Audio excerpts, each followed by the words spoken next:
अब हम सॉलिड्स को डिवाइड कर रहे हैं या कैटेगराइज कर रहे हैं, उनको डिफ्रेंशिएट कर रहे हैं on the basis of constituent particles present between them, कि जो सॉलिड्स हैं वो किससे मिलके बने हैं। ठीक है, जैसे मैंने पहले भी कहा था कि जो सॉलिड्स हैं वो मॉलिक्यूल से भी बन सकते हैं, वो एटम से भी बन सकते हैं, वो मेटल से भी बन सकते हैं, या फिर हम क्या कहेंगे उनको कोवलेंट बॉन्डिंग भी प्रेजेंट हो सकती है।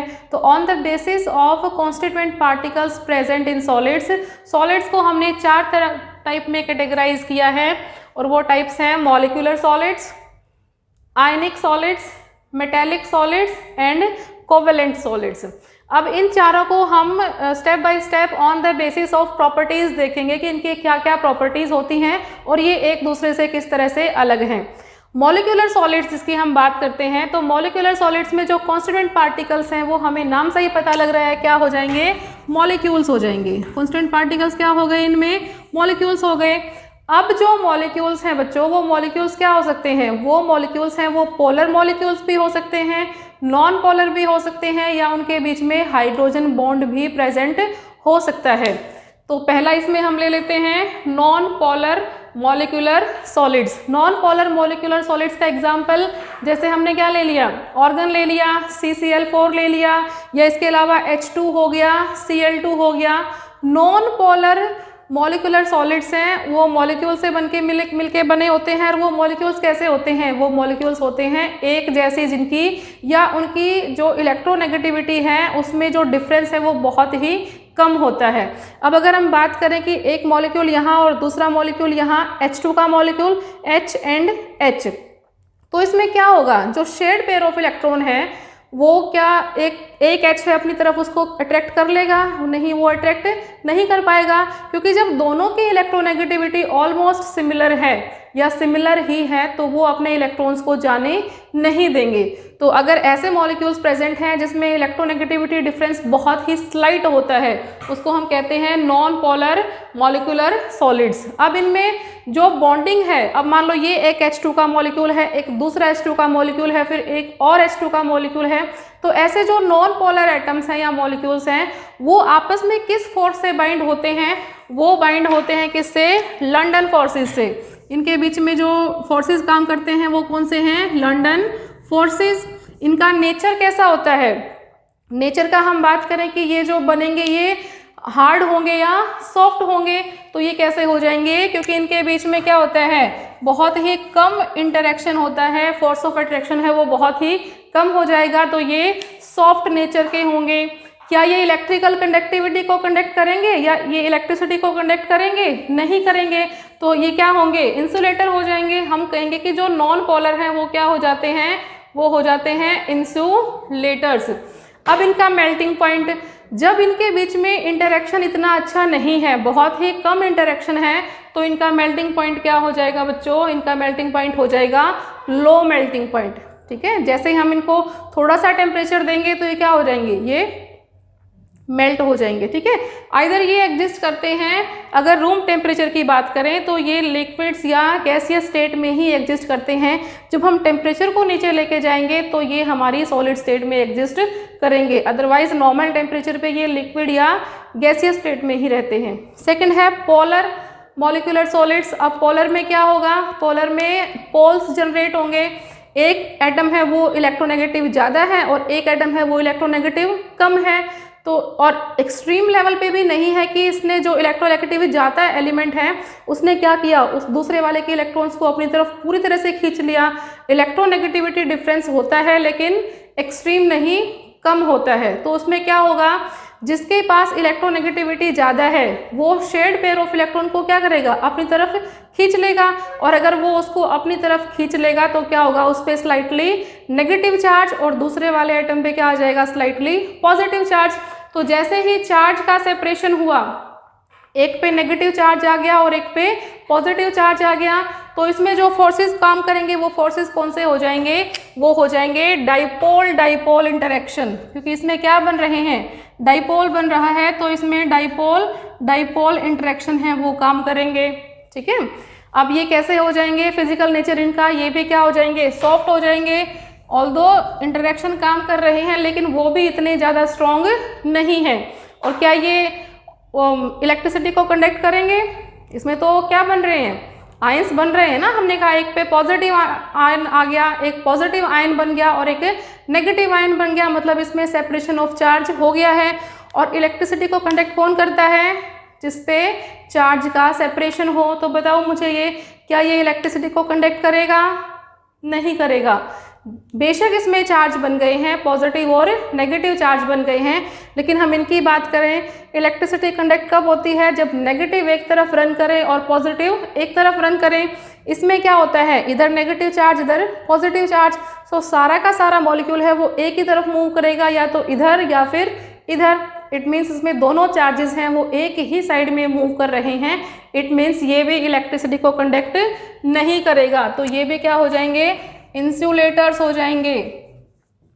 और फोर्सेस ऑफ अट्रैक्शन हमने कहा था स्ट्रॉन्ग नहीं होते इतने ज़्यादा, तो इनका मेल्टिंग पॉइंट है वो भी क्या हो जाएगा, लो हो जाएगा। एग्जाम्पल HCl लिया हमने, HCl को अगर हम करके दिखाएं यहाँ पे, तो ये H है और ये यहाँ पे क्या प्रेजेंट है, Cl प्रेजेंट है। इलेक्ट्रोनेगेटिविटी जो Cl की वो हायर है एज कंपेयर टू हाइड्रोजन, तो ये इसमें जब पोल्स जनरेट होंगे ये स्लाइटली नेगेटिव बनेगा और ये स्लाइटली क्या बन जाएगा, पॉजिटिव बन जाएगा। तो इसकी वजह से इनके अंदर क्या बनेगा, डाइपोल बनेगा, और उस वजह से ये आपस में, जैसे इसका जो नेगेटिव पार्ट है वो अगले वाले के पॉजिटिव पार्ट की तरफ अट्रैक्ट होगा, और इसका जो पॉजिटिव पार्ट है ये इधर वाले के नेगेटिव पार्ट से अट्रैक्टेड हो जाएगा। तो इनमें जो बॉन्डिंग है वो कौन सी हो जाएगी, dipole dipole bonding. Third one है हमारा हाइड्रोजन बॉन्डेड। हाइड्रोजन बॉन्ड एक स्पेशल टाइप का बॉन्ड है, या हम इसको बॉन्ड भी नहीं कहेंगे, ये सिर्फ एक इंटरेक्शन है, ये एक रियल बॉन्ड नहीं है, लेकिन ये इंटरेक्शन इतना ज़्यादा स्ट्रॉन्ग है कि इसको हमें बॉन्ड का नाम देना पड़ा। इवन ये जो हमारा पोलर सॉलिड्स होते हैं या पोलर जो बॉन्ड बनता है, जो डाइपोल डाइपोल की वजह से बनता है, उससे भी ज़्यादा स्ट्रॉन्ग बॉन्ड होता है। और ये कब बनता है बच्चों, जो हाइड्रोजन बॉन्ड है वो किसके बीच में बनेगा, हाइड्रोजन बॉन्ड है तो उसमें हाइड्रोजन मस्ट है, हमारे पास हाइड्रोजन रहेगा, और जो सेकंड पीरियड है उसके जो सबसे ज़्यादा इलेक्ट्रोनेगेटिव एटम हैं कौन कौन से, ऑक्सीजन, फ्लोरीन और यहाँ पे नाइट्रोजन। जब ये इनके साथ बॉन्ड बनाता है तो इनके बीच में जो बॉन्ड बनेगा उसको हम क्या कहेंगे, उसको हम कहेंगे हाइड्रोजन बॉन्डेड एटम। तो इसमें जो कॉन्स्टिट्यूएंट पार्टिकल्स हैं वो क्या हो जाएंगे, मॉलिक्यूल्स। हमने तीनों के लिए लिखा है कि नॉन पोलर, पोलर और हाइड्रोजन बॉन्डेड, तीनों में जो कॉन्स्टिट्यूएंट पार्टिकल्स हैं वो क्या हो जाएंगे, वो हो जाएंगे मॉलिक्यूल्स। अब जो हाइड्रोजन बॉन्डेड है उसमें बॉन्ड कौन सा बनेगा, नाम से ही पता लग रहा है, इसमें हमारा कौन सा बॉन्ड बनेगा, इसमें बॉन्ड बनेगा हमारा हाइड्रोजन बॉन्ड। अब ये कैसे हो जाएंगे हाइड्रोजन बॉन्ड, देखो ये उनके बीच में बना एक मॉलिक्यूल है, फिर दूसरा मॉलिक्यूल है। जो हाइड्रोजन बॉन्डिंग हुई है वो इंटरमॉलिक्यूलर हुई है, जैसे ये दो मॉलिक्यूल्स थे, इसके और इसके बीच में एक एक्स्ट्रा बॉन्डिंग हो गई है। एक बॉन्डिंग पहले से प्रेजेंट है और एक एक्स्ट्रा बॉन्डिंग हो गई है। उस बॉन्डिंग के होने की वजह से इसमें क्या हो जाएगा, इसका फिजिकल नेचर क्या हो जाएगा, ये थोड़े से हार्ड बन जाएंगे। तो ये कैसे हो जाएंगे, ये हार्ड हो जाएंगे। अब अगर हम ये देखें कि ये इंसुलेटर होते हैं या फिर कंडक्टर्स होते हैं, तो ये भी बाकी दो की तरह क्या हो जाएंगे, इंसुलेटर हो जाएंगे। इंसुलेटर क्यों हो जाएंगे, क्योंकि इनमें डाइपोल्स तो कौन से हैं, डाइपोल डाइपोल। हम फिर वही कहेंगे कि पूरा का पूरा मॉलिक्यूल मूव करेगा एक साइड में, दोनों साइड में वो ऑपोजिट साइड में नहीं जा पाएंगे। अब इनका जो मेल्टिंग पॉइंट है वो इनसे क्या हो जाएगा, ज़्यादा हो जाएगा, तो हम कहेंगे इनका जो मेल्टिंग पॉइंट है वो हाई हो गया है। ठीक है, अब हम आते हैं हमारे दूसरे टाइप के सॉलिड्स को, जिसको हमने कहा है आयनिक सॉलिड्स। आयनिक सॉलिड्स आयंस से बने होते हैं, और आयंस कब जनरेट होते हैं, जब हमारा एक इलेक्ट्रॉन, जो एक एटम है वो दूसरे एटम के इलेक्ट्रॉन्स को पूरी तरह से अपने आप में ले लेता है। जो ले लेगा वो क्या हो जाएगा, इलेक्ट्रोनेगेटिव एटम बनेगा, और जो दे देगा वो क्या हो जाएगा, इलेक्ट्रो पॉजिटिव एटम बन जाएगा। तो इसमें हम कहेंगे कि जो आयनिक सॉलिड है उसमें कॉन्स्टिट्यूएंट पार्टिकल्स क्या हैं, कॉन्स्टिट्यूएंट पार्टिकल्स हो जाएंगे इसमें आयंस, और इनके बीच में जो फोर्सेस ऑफ अट्रैक्शन हो जाएंगे वो हो जाएंगे strong coulombic forces. Coulombic forces इनके बीच में काम करेंगे, जो कैसे होते हैं, बहुत ही स्ट्रॉन्ग फोर्सेस होते हैं। उन स्ट्रॉन्ग फोर्सेस के होने की वजह से इनका नेचर कैसा हो जाएगा, ये है, ये हार्ड हो जाएंगे, लेकिन ये ब्रिटल भी हो जाएंगे। वैसे तो हार्ड है, लेकिन अगर इनको स्प्लैश आउट करोगे किसी चीज़ से, इनको तोड़ने की कोशिश करोगे तो क्या हो जाएंगे ये एकदम से बिखर जाएंगे डायमंड की तरह, ठीक है। और इलेक्ट्रिकल कंडक्टिविटी क्या हो जाएगी, अब देखो इसमें आयंस बन गए हैं, एक पॉजिटिव आयन बना और एक नेगेटिव आयन बना। आयंस बनने की वजह से पॉजिटिव है वो इधर मूव करेगा, नेगेटिव है वो उसके ऑपोजिट डायरेक्शन में मूव करेगा, तो ये क्या होते हैं, कंडक्टर्स होते हैं। लेकिन कंडक्टर्स का भी हमें ये देखना है, ये कंडक्टर्स कब होते हैं, जब ये जो आयनिक सॉलिड्स हैं ये अगर सॉलिड स्टेट में प्रेजेंट हैं तो इनके आयंस हैं वो फ्री नहीं होते, तो सॉलिड स्टेट में ये इंसुलेटर हो जाएंगे और लिक्विड और गैसियस स्टेट में ये क्या हो जाएंगे, या मोल्टन स्टेट में ये क्या हो जाएंगे, ये कंडक्टर्स हो जाएंगे। तो conductors in liquid and molten state.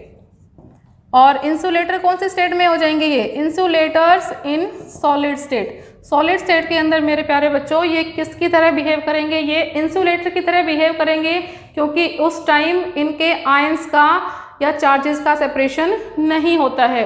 अब मेल्टिंग पॉइंट क्या होगा इसका, यहाँ से हम पता लगा सकते हैं कि ये जो हमारे पास सॉलिड्स हैं, आयनिक सॉलिड्स हैं, इनका मेल्टिंग पॉइंट क्या हो जाएगा, हाई हो जाएगा। एग्जाम्पल हमने क्या लिया, NaCl।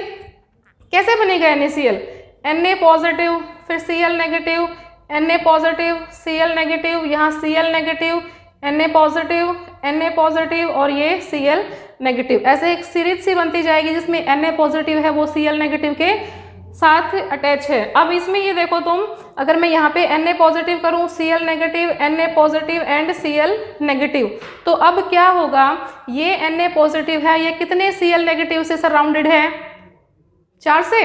देखो इसके इधर 1 2 3 और 4, चारों तरफ क्या है, Cl नेगेटिव। एक Cl नेगेटिव इसके आगे भी है और एक Cl नेगेटिव अगर मैं दिखाना चाहूँ तो बोर्ड के पीछे भी है। तो हर एक Na है वो कितने Cl से सराउंडेड है, surrounded by 6 Cl negative atoms. और ऐसे ही अगर हम Cl का निकालना चाहें तो Cl का हमें दिख रहा है 1 2 3 4, 4 तो चारों तरफ हो गए। एक जो Na पॉजिटिव है वो आगे प्रेजेंट है और एक Na पॉजिटिव है वो इसके पीछे प्रेजेंट है। तो इसमें हम कहेंगे कि each Na positive is surrounded by 6 Cl negative and each Cl negative is surrounded by 6 Na positive atoms, ठीक है। तो ये हमारे कौन से हैं, आयनिक सॉलिड्स। अब थर्ड नंबर पे आते हैं हमारे पास मेटेलिक सॉलिड्स। तो मेटेलिक सॉलिड्स किसके बने होते हैं, मेटल्स के बने होते हैं। और मेटल्स क्या होती हैं, हमारी पॉजिटिवली चार्ज होती हैं। उन मेटल्स, मान लो हम आयरन की ही बात करें, आयरन का हमने एक एटम लिया, तो एक आयरन जो है वो मेटल है, पॉजिटिव चार्ज हो जाएगा। मेटल होने की वजह से उसके सराउंडिंग में हम ये देखते हैं कि फ्री इलेक्ट्रॉन्स प्रेजेंट हैं, सी ऑफ इलेक्ट्रॉन्स। पॉजिटिव कर्नल्स, हम कहेंगे कि जो मेटेलिक पार्ट है वो हमारा कर्नल्स की तरह बिहेव करता है मेटल, जैसे ये Fe। और इसके सराउंडिंग में इसके जितने भी इलेक्ट्रॉन्स प्रेजेंट हैं वो किसकी तरह बिहेव करेंगे, सी ऑफ इलेक्ट्रॉन्स की इसके तरफ में क्या प्रेजेंट है, इलेक्ट्रॉन्स का एक सी, समुद्र के जैसे प्रेजेंट है इसके चारों तरफ, ठीक है। तो अगर ये तो हमने एक ही एटम लिया है, अगर हम ज़्यादा एटम लेंगे तो क्या हो जाएगा, बहुत सारे इलेक्ट्रॉन्स हैं वो इन मेटल्स को सराउंड करे रखते हैं। तो मेटेलिक सॉलिड में हम बात करेंगे कि कॉन्स्टिट्यूएंट पार्टिकल्स हैं वो हो जाएंगे मेटल्स, ठीक है। और बॉन्डिंग कौन सी हो जाएगी इसके अंदर, मेटेलिक बॉन्डिंग जाएगी इसके अंदर, मेटेलिक बॉन्डिंग। फिजिकल स्टेट कैसी हो जाएगी इनकी, फिजिकल स्टेट ये बहुत ही हार्ड हो जाएंगे, हमने मेटल्स को देखा है। अच्छा ये अगर हम इसके फिजिकल स्टेट को थोड़ा सा और एलेबरेट करें तो फिजिकल स्टेट कैसी है, ये हार्ड है। हार्ड होने के साथ साथ ये मैलिएबल भी हैं, मैलिएबल का मतलब पता है ना आपको, और ये डक्टाइल भी हैं। क्या होते हैं मैलिएबल, मैलिएबल हमने पहले भी पढ़ा है कि मेटल्स को अगर हम स्ट्राइक करें किसी हार्ड सरफेस से तो क्या होगा, वो शीट्स में कन्वर्ट हो जाती हैं। और डक्टाइल का मतलब अगर हम उनको ऐसे खींचना चाहें, पुल करना चाहें, तो वो पतले पतले तार जो वायर्स है उनके फॉर्म में आ जाती है। अब देखो क्या ये ब्रिटल होंगे, जैसे हमने इस केस में बात की थी, आयनिक सॉलिड में हमने उसको स्ट्राइक किया था और वो बिखर गया था टूट के, क्या ये ऐसे ब्रिटल है, नहीं है ये ब्रिटल्स। इसमें क्या होगा, मान लो कोई मेटल है उसको हमने स्ट्राइक किया तो क्या होगा, उसकी शेप चेंज हो जाएगी, वो फ्लैटन हो जाएगी। फ्लैटन मतलब वो शीट्स की फॉर्म में आ जाएगी। या अगर हम उसको खींचना चाहें डक्टिलिटी में तो वो वायर्स की फॉर्म में आ जाएगी लेकिन वो टूटेगी नहीं। इट मीन्स ये जो हमने यहाँ बनाए थे Fe के एटम्स, वो Fe, अगर हम आयरन की ही बात करते हैं तो वो Fe के एटम्स क्या करेंगे, अपने आप को रीअरेंज कर लेंगे, वो अपनी पोजीशंस को चेंज कर लेंगे, इलेक्ट्रॉन्स हैं वो भी अपनी पोजीशन को चेंज कर लेंगे। वायर्स में हमने उनको खींचा तो Fe फिर इलेक्ट्रॉन्स वो सारे क्या हो जाएंगे, ऐसे अपने आप को रीअरेंज करके वो फ्लैटन हो जाएंगे या फिर वो वायर की फॉर्म में आ जाएंगे, लेकिन वो टूटेंगे नहीं, वो ब्रिटल नहीं है। अब इलेक्ट्रिकल कंडक्टिविटी मेटल्स की तो चाहे बात ही कैसे कर लो, चाहे सॉलिड स्टेट में, चाहे लिक्विड स्टेट में या फिर गैसियस स्टेट में, वो कैसे होते हैं, वो होते हैं कंडक्टर्स। तो they are conductors in any state. कभी भी उनको किसी भी स्टेट में देखो वो कंडक्टिविटी को कंडक्ट करेंगे ही करेंगे। मेल्टिंग पॉइंट, हमने मेल्ट किया, जब वो टूट ही नहीं रहा है, अगर हम उसको मेल्ट करना भी स्टार्ट करेंगे तो हम कहेंगे कि इनका जो मेल्टिंग पॉइंट है वो क्या हो जाता है, फेयरली हाई हो जाता है, बहुत ही ज़्यादा हाई टेम्परेचर पे जाके ये मेल्ट होना स्टार्ट करेंगे। एग्जाम्पल हो गए, कोई भी मेटल ले लो, आयरन, कॉपर, जिंक, ठीक है, ये इनके एग्जाम्पल हैं। लास्ट है हमारा जो टाइप्स ऑफ सॉलिड में कोवेलेंट सॉलिड, ठीक है। कोवेलेंट सॉलिड में जो कॉन्स्टिट्यूएंट पार्टिकल्स हैं वो क्या हो जाएंगे बच्चों, वो हो जाएंगे एटम्स। और इसमें बॉन्डिंग कौन सी जाएगी, कोवेलेंट बॉन्डिंग जाएगी इसमें। अगर ये कोवेलेंट सॉलिड है तो इसमें बॉन्डिंग जाएगी कोवेलेंट बॉन्डिंग। ये कैसे हो जाएंगे, जब कोवेलेंट बॉन्डिंग है इट मीन्स वहाँ पे शेयरिंग ऑफ इलेक्ट्रॉन हो रही है और जो एटम्स हैं, मॉलिक्यूल्स हैं, वो स्ट्रांगली एक दूसरे के साथ बॉन्ड बना रहे हैं, तो इट मीन्स इनका जो फिजिकल नेचर है ये कैसे हो जाएंगे, ये भी हार्ड जाएंगे। और अगर ये हार्ड हैं तो ये इलेक्ट्रिकल कंडक्टिविटी शो करेंगे, हार्ड नहीं। वैसे अगर हम देखें तो क्या ये इलेक्ट्रिकल कंडक्टिविटी शो करेंगे, नहीं करेंगे, क्योंकि इसमें चार्ज का सेपरेशन तो हुआ ही नहीं है, चार्ज तो इसमें कहीं बना ही नहीं है, क्या हुआ है, सिर्फ शेयरिंग ऑफ इलेक्ट्रॉन हुई है। तो हम इसको क्या बोलेंगे, दे आर इंसुलेटर्स, वो इंसुलेटर्स होते हैं। इनका melting point, forces of attraction, covalent bonding होने की वजह से बहुत ही ज़्यादा स्ट्रॉन्ग फोर्सेज ऑफ अट्रैक्शन है, इसकी वजह से इनका जो मेल्टिंग पॉइंट है वो क्या हो जाएगा, वेरी हाई हो जाएगा। Example, silicon carbide, aluminium nitride, diamond, graphite, ये यहाँ तक हो चुका है। अब हम एक बार थोड़ा सा डायमंड और ग्रेफाइट के बारे में हम बात कर लेते हैं। इतना समझ आया आपको? इसके बाद मैं डायमंड और ग्रेफाइट के बारे में यहीं पे थोड़ा सा आपको दिखाना चाहूँगी। डायमंड और ग्रेफाइट जो हैं वो एलोट्रॉप्स होते हैं, किसके, कार्बन के, ठीक है, कार्बन के एलोट्रॉप्स हैं। डायमंड का स्ट्रक्चर हम कहते हैं कैसा होता है, डायमंड का जो स्ट्रक्चर है उसको अगर मैं यहाँ बनाना चाहूँ तो वो कौन सा होता है, और जो ग्रेफाइट है वो, उनमें चलो बेसिक डिफरेंस देख लेते हैं डायमंड और ग्रेफाइट में।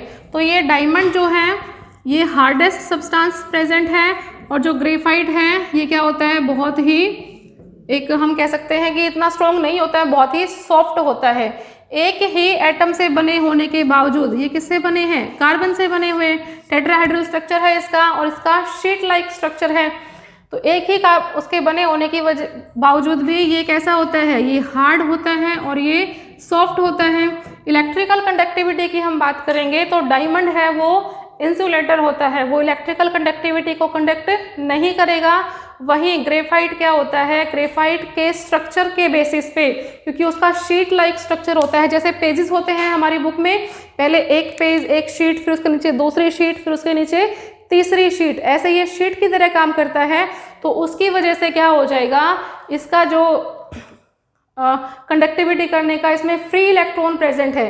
कार्बन है डायमंड में वो 4 बॉन्ड बना लेता है, लेकिन ग्रेफाइट में वही कार्बन कितने बॉन्ड बनाता है, 3 बॉन्ड बना पाता है, और उसकी वजह से ये इलेक्ट्रिसिटी को कंडक्ट करता है।